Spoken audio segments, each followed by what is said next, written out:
Are you ready to go then? Okay, great. I gotta start my timer because otherwise I'll just talk forever. All right. So, yeah, I'm the head of the anthropology department at Macquarie University, and then in my private time, whenever I've got a spare moment, I work as a volunteer for Sydney Wildlife.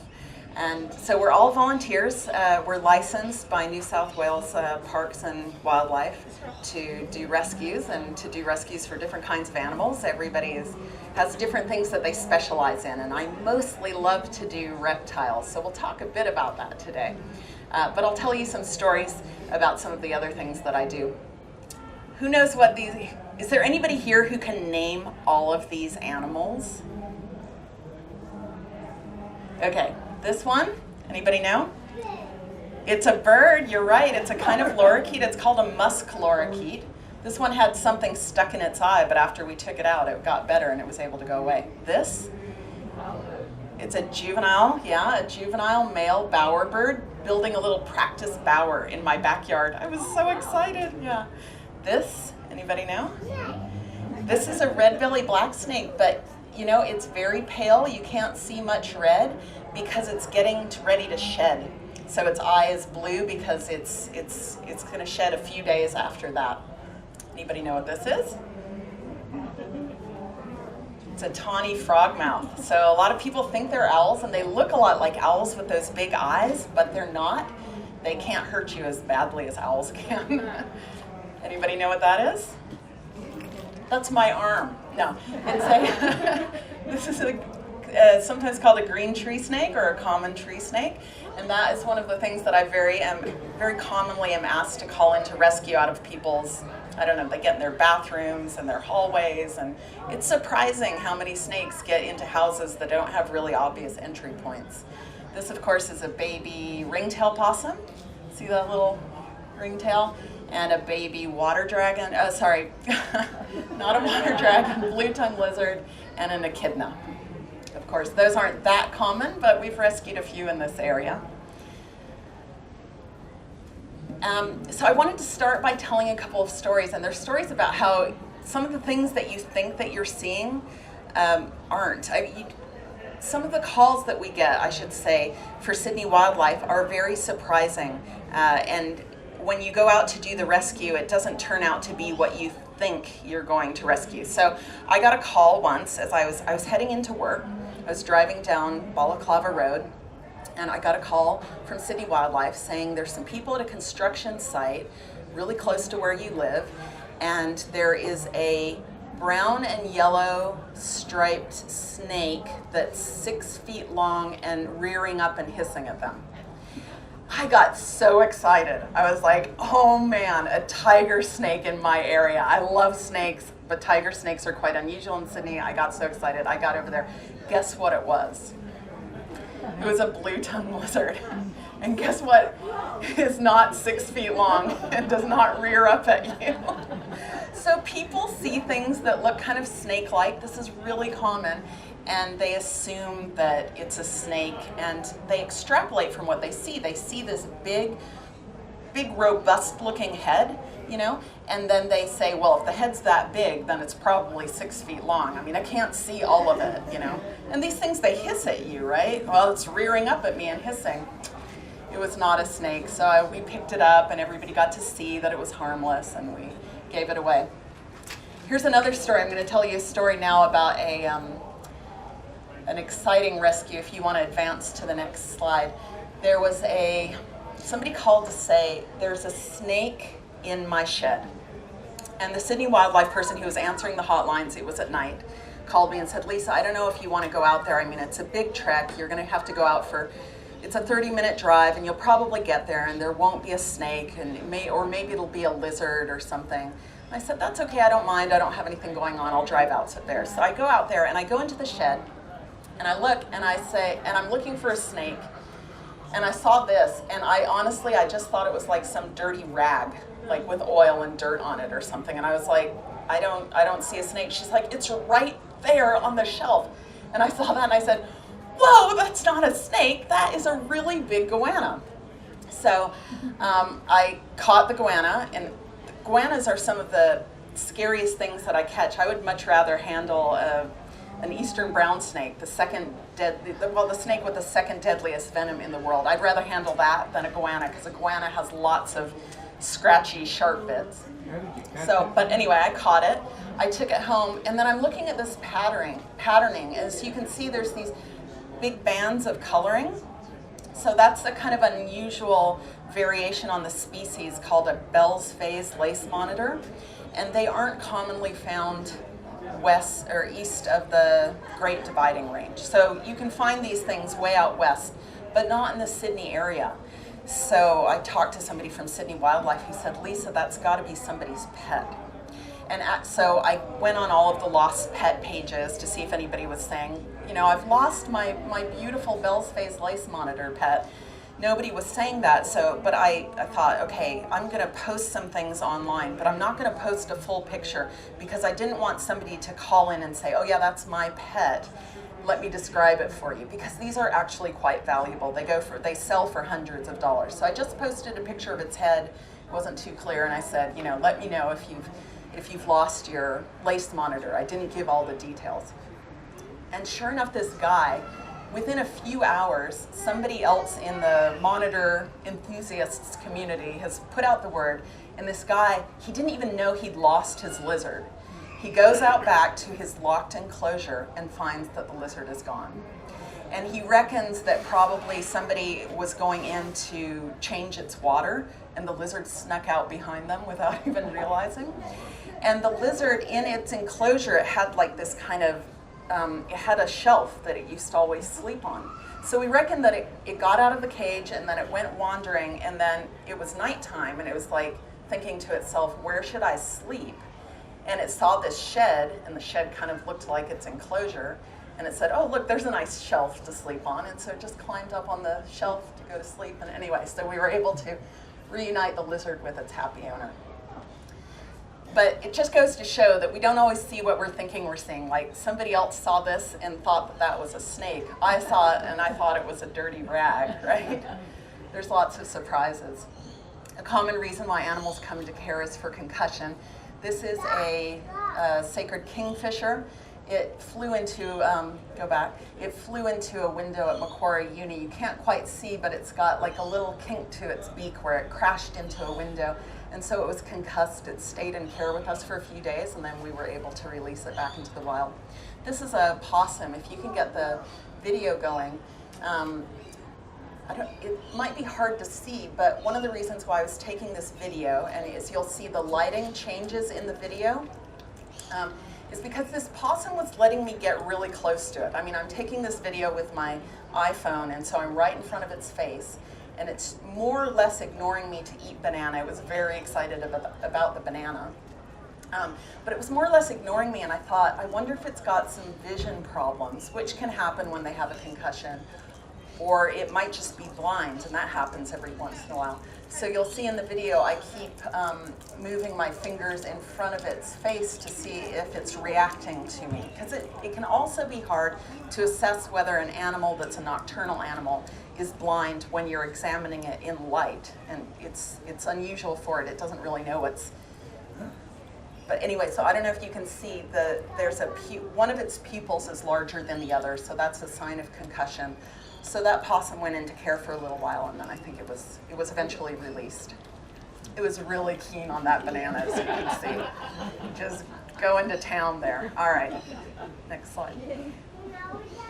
I call this guy Bob the bathroom bat. So I got a call saying, somebody said, there is a bat hanging off my toilet. And I thought, that is really, really unusual.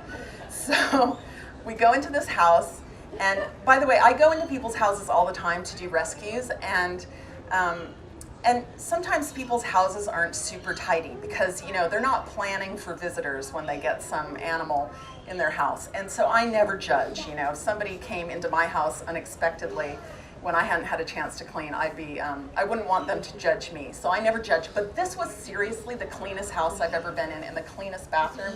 It was immaculate. And all of the mess was made by Bob, the bat, who I think they named him that, who decided, what we think happened is we think he somehow got on the ground and came into the house through a dog flap and then crawled down the hallway. Bats do not like to be on the ground because they're very vulnerable on the ground. They can't fly from the ground. So they have to climb up something and then they can fly, launching themselves off of that. So Bob crawled down this hallway in this exceptionally clean house, and there was just nothing to climb on. And so then he found this open door, he went into the bathroom, and he climbed up onto the toilet and just hung there. So I got in there, and you have to be really careful.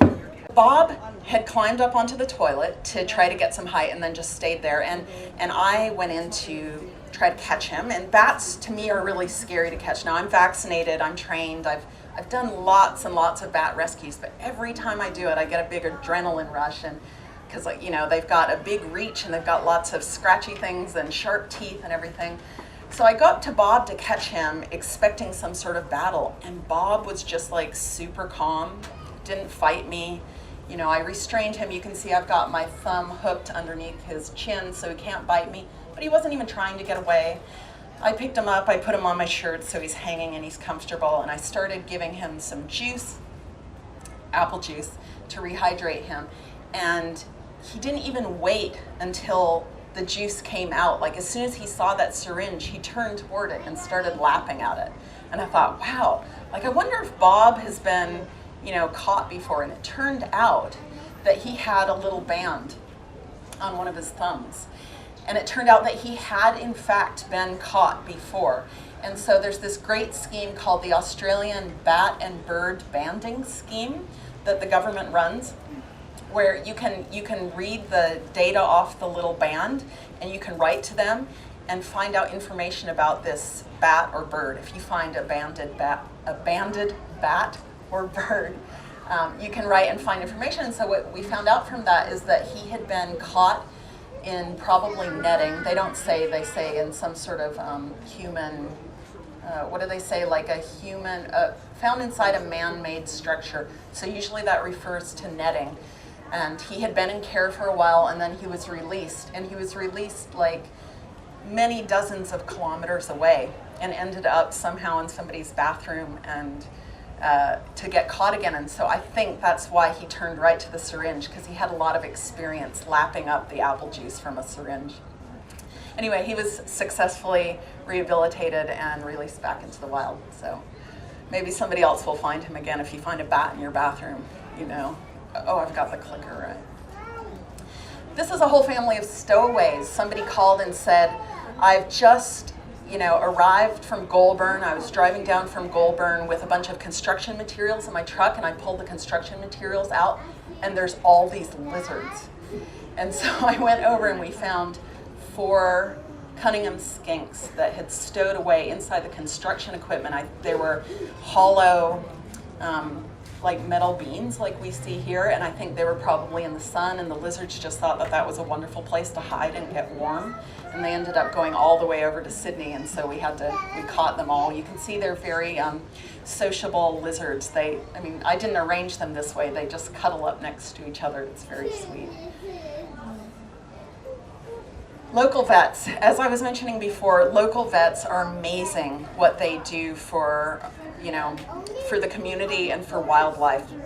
Most vets will treat wildlife for free. So if you ever find an injured animal, you can call a wildlife rescue organization, or if it looks injured enough, probably the best thing you can do is just wrap it up and put it in a box and take it to your local vet, and they'll treat it. This was a great story of a red-bellied black snake that somebody called me to take it out of their rockery.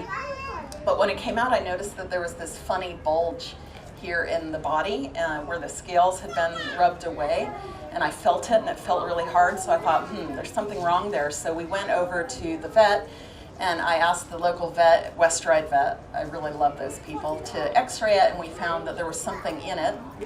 So I had to get a special vet who's experienced in doing surgery on snakes, which is really quite a bit tricky because you have to know how to intubate them, especially a venomous snake, right? So we found Dr. Robert Johnson and the team at South Penrith Veterinary Clinic. Amazing team, and they did surgery on the snake, and they cut it open and they got out this plastic tube. So the snake had swallowed this plastic tube. I suspect that probably a frog had at one point been sitting in that piece of plastic tube in the bush. And these snakes hunt by smell, and it smelled frog, and it just decided to swallow it down.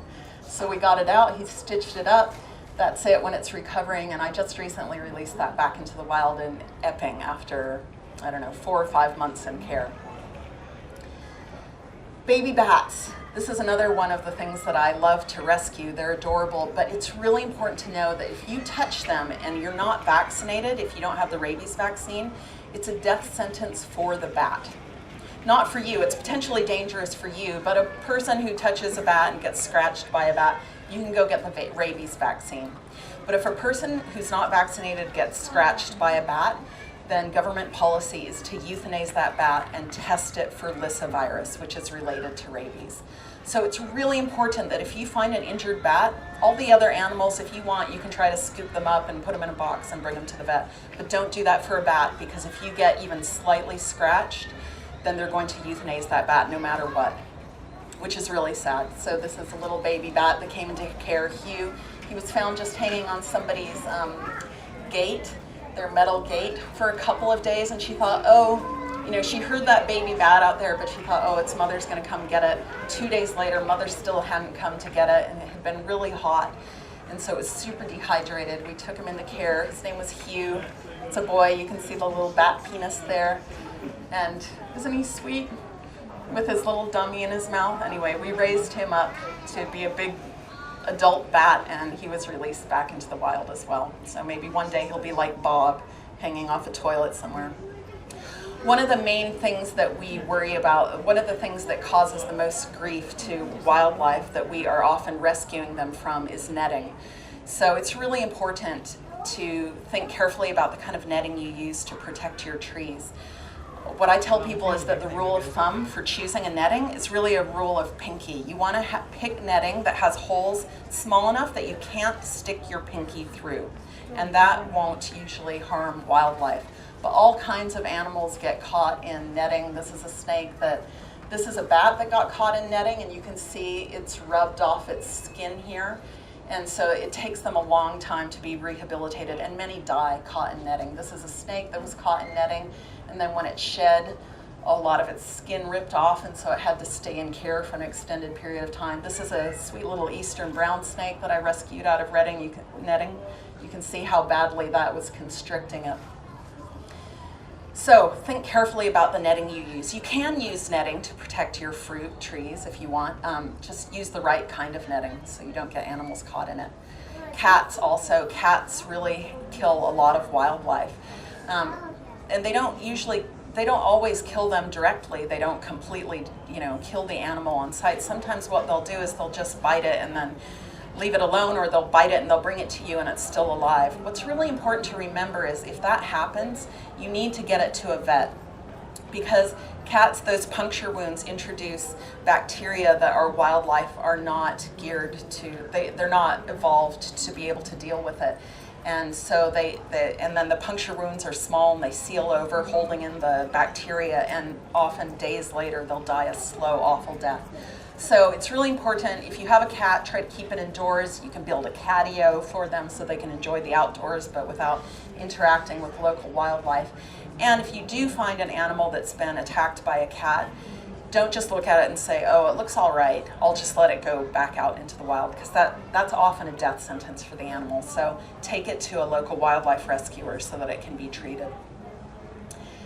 Baby birds, we get baby birds all the time. People see a baby bird on the ground and they say, oh, that poor little baby bird, where's its parents? We better get a wildlife rescuer. And sometimes they do need wildlife rescuers, but lots of times the birds are just fledglings. So that means they're at this developmental stage where they come out of their nest and they're curious and they're trying to flap, and so they come out of the nest and they're on the ground, but their wings aren't quite developed enough to be able to fly.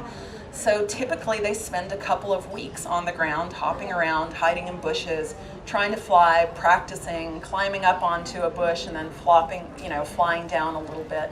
And they continue to be fed by their parents.